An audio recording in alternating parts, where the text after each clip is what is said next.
keldik dünyaya. Lekin ölüm paylaktı daim. Yaşaş üçün keldik dünyaya.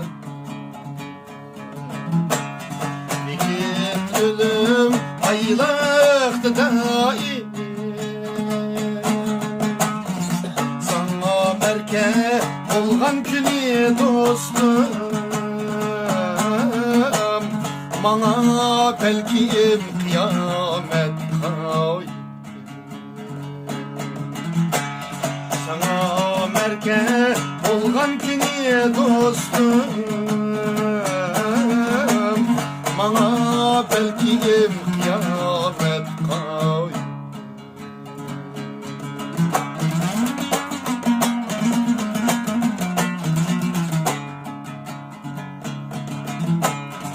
Arzula dek öpkeyim hayat, kim bildi bilmezine. Çünkü etetrik bulsam hoş gitmem bugün neşede.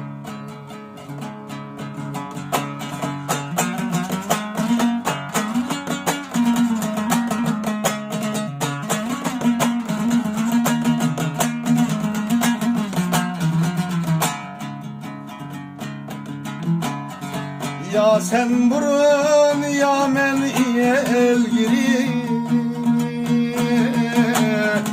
göz yumamiyez haman bir günü. Vay vay vay vay vay vay. Göz yumamiyez haman bir günü.